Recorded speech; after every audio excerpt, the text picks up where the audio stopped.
अस्सलाम वालेकुम। आज के इस लेक्चर में हमने अपना क्वेश्चन नंबर 10 करना है बीआरएस का। बीआरएस का क्वेश्चन नंबर 10 हमारा बहुत इंपॉर्टेंट है और थोड़ा सा डिफ़िकल्ट भी है, लेकिन अगर आपने पहले क्वेश्चन की प्रैक्टिस की हुई है तो ये आपके लिए मुश्किल नहीं है। इस क्वेश्चन में हमारी स्टेटमेंट में ही अमाउंट आ जाती है, जो कि ज़्यादातर स्टूडेंट्स जो है मिस कर जाते हैं। वो हमारा जो बीआरएस बनाते हुए वो अमाउंट नहीं लिखते, लेकिन हमने इसमें लिखनी है, क्वेश्चन के अंदर है, स्टेटमेंट के अंदर है। तो हम पढ़ते हैं, तो इसके अंदर हम अप्लाई करते हैं। According to the cash book of Sarfaraz limited company has a balance at the bank 3800 on 31 March 2015। Sarfaraz limited company के मुताबिक उनका जो बैंक में बैलेंस पड़ा था वो था 3800 31 मार्च 2015 के डेट के साथ। But this did not agree with the bank statement, वो लेकिन बैंक की स्टेटमेंट के साथ इत्तेफाक नहीं रखते। On the same date, an investigation into the difference gives the following information। तो यहाँ पे सबसे पहले हमारे पास आ गया है नाम कंपनी का,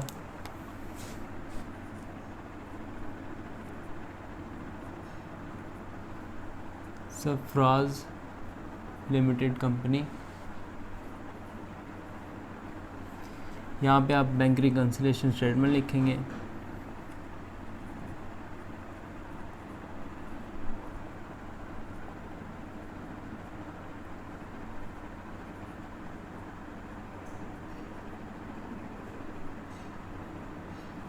और नीचे डेट एज ऑन, डेट हमारे पास है यहाँ पे 31 मार्च 2015।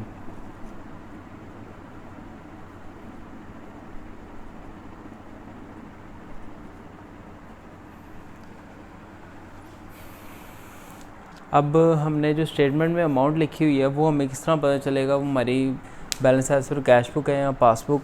तो यहाँ पे उन्होंने जो लिखा हुआ है according to the cash book के मुताबिक, तो यहाँ पे हमारा बैलेंस जो आएगा वो आएगा balance as per cash book, debit होगा, क्योंकि वो बैंक की स्टेटमेंट से इत्तेफाक नहीं रखने। हमारे जो कैश बुक की जो अमाउंट है वो इन्होंने लिखी हुई है, तो कैश बुक में जो अमाउंट है वो हमारी आएगी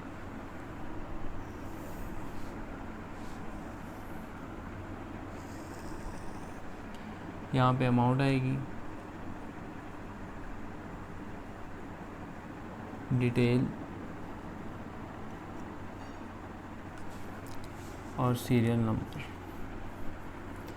तो सबसे पहले जो हमने लिखना है वो हमने लिखना है balance as per cash book.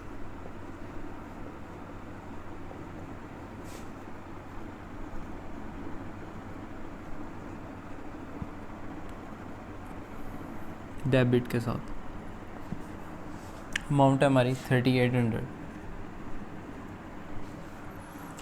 Next हमारे पास आ जाता है trade subscription ₹500 paid by the bank, bank की तरफ से पे किया गया है ऑन 31 मार्च 2015, 31 मार्च 2015 को। Has not been entered in the cash book, लेकिन कैश बुक में अमाउंट एंटर नहीं की गई, तो ये हमारा चेक पे किया। ट्रेड सब्सक्रिप्शन आपकी माइनस हुई है, तो ये हमारा क्रेडिट होगा, लेस करेंगे हम।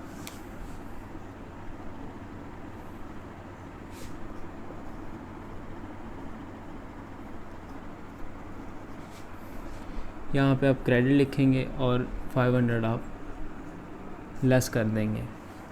तो 500 जब लेस करते हैं 3800 में से 3300 हमारे पास रिमेनिंग बैलेंस आता है। नेक्स्ट है cheque paid for advertising on 10th March for ₹197। Cheque से जो है हमारे 197 जो है पे किया गया 10 मार्च को। Has not been enter in the cash book, link cash book में ये अमाउंट नहीं लिखी गई। बैंक ने तो चेक से तो आपने पे कर दिया, लेकिन आपने अपनी कैश बुक में रिकॉर्ड नहीं किया, तो ये भी हमारी क्रेडिट ट्रांजैक्शन होगी।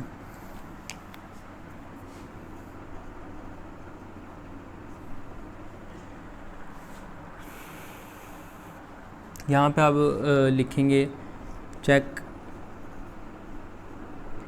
पेड फॉर एडवर्टाइजिंग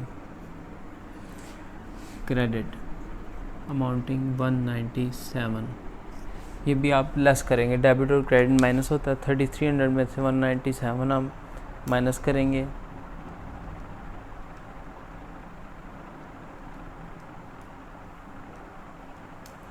तो हमारे पास आंसर आता है 3109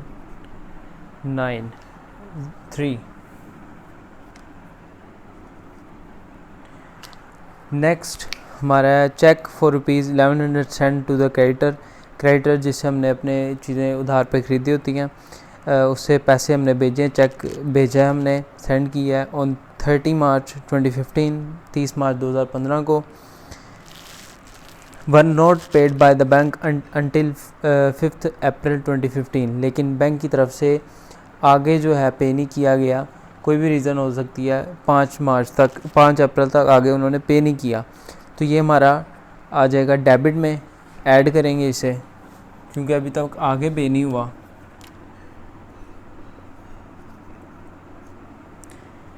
check send to creditor debit, तो 1100 हमने ऐड करेंगे इसमें।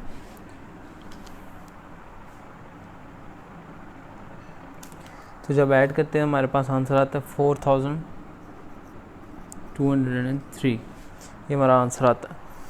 नेक्स्ट हमारा जो उसके अंदर है check receive from the customer amounting 1680, customer से चेक रिसीव किया गया है 1680 का, वर पेड इनटू बैंक में जमा कराया गया 28 March, but were not credited by the bank, लेकिन बैंक की तरफ से जमा नहीं किया गया, क्रेडिटेड नहीं हुआ, तो ये हमारी आएगी क्रेडिट ट्रांजैक्शन में आएगी, हम इसे लेस करेंगे। यहाँ पे नॉट क्रेडिटेड का वर्ड आ गया, हमारे पास की पॉइंट है, तो हम इसे क्रेडिट करेंगे। रूल मैंने आपको बताए हैं, उसके मुताबिक ये लेस होता है। इसकी आप स्टेटमेंट लिख लें, check receive from the customer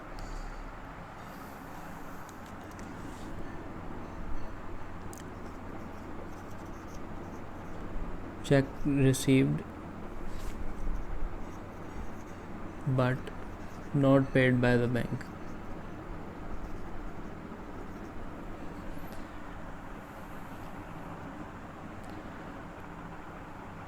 not credited लिख दें आप, not credited by the bank, by bank,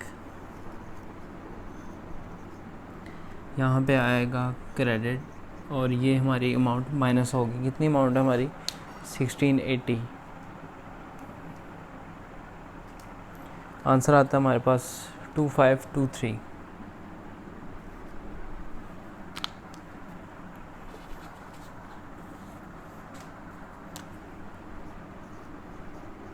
$1680 हमने माइनस किया और हमारे पास जो आंसर आता है वो आता है 2523।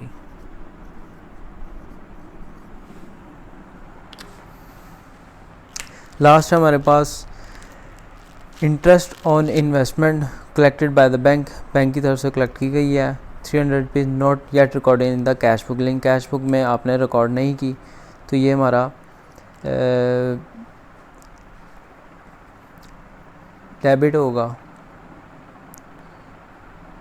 बैंक इंटरेस्ट ऑन इन्वेस्टमेंट, जी आपका ये जो 300 है ये हमारा डेबिट होगा, ऐड होगा, तो यहाँ पे हम ऐड लिख लेते हैं।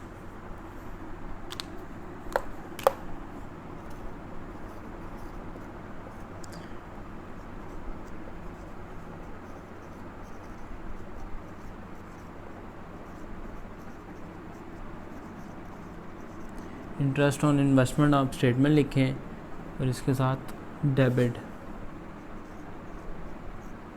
अमाउंट आएगी 300 और जो हमारे पास आंसर आ रहा है वो है 2823। यहाँ पे आप लास्ट में जो लिखते हैं वो लिखते हैं बैलेंस एज पर पासबुक।